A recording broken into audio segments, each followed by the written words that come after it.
దానికి ఏ సంబంధమా? అసలు ధర్మశాస్త్రం అంట మనకి మొదటి భర్త అంట. తెలుసా మీకు అది?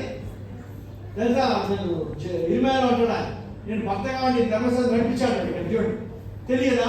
ధర్మశాస్త్రం ఎరిగిన మీతో. అసలు ధర్మశాస్త్రం ఎవరికి ఇచ్చాడు దేవుడు? యూదులకి ఇచ్చాడు, మనకి ఇవ్వలే.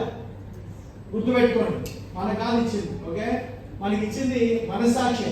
నెక్స్ట్ భర్త గల స్త్రీ. ఇక్కడ అసలు ఫస్ట్ వచనానికి సెకండ్ వచనం చూడండి. అసలు అందుకే భర్త గల స్త్రీ భర్త బ్రతికి ఉన్నంత వరకే ధర్మశాస్త్రం వల్ల అతనికి మధురాలు. కానీ భర్త చనిపోయిన భర్త విషయమై ధర్మశాస్త్రం నుండి ఆమె విడుదల పొందుడు. నెక్స్ట్ కాబట్టి భర్త బ్రతికి ఉండగా ఆమె వేరొక పురుషుని చేరిన ఎడల వ్యభిచారిణి అని అనబడును. కానీ భర్త చనిపోయిన ఎడల ఆమె ధర్మశాస్త్రం నుండి విడుదల పొందను కనుక వేరొక పురుషుని చేయడం అంటే వివాహం చేసుకున్న వ్యభిచారిణి కాకపోదు. అంటే భర్త చనిపోయాడు అనుకోండి, వేరే పురుషుని వివాహం చేసుకున్న వ్యభిచారిణి కాకపోదు. సరే, నెక్స్ట్ వచ్చాడు.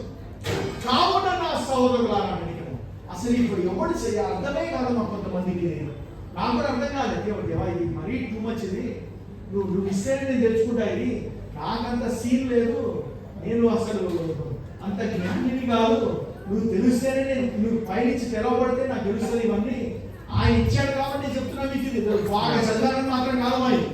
ఓకే, కావున నా సహోదరులారా, మనకు దేవుని కొరకు ఫలములు ఫలించినట్టు మృతులలో నుండి లేపబడిన క్రీస్తుని వేరొకని చేయడం అంటే వివాహం చేయుటకై మీరును ఆయన శరీరం ద్వారా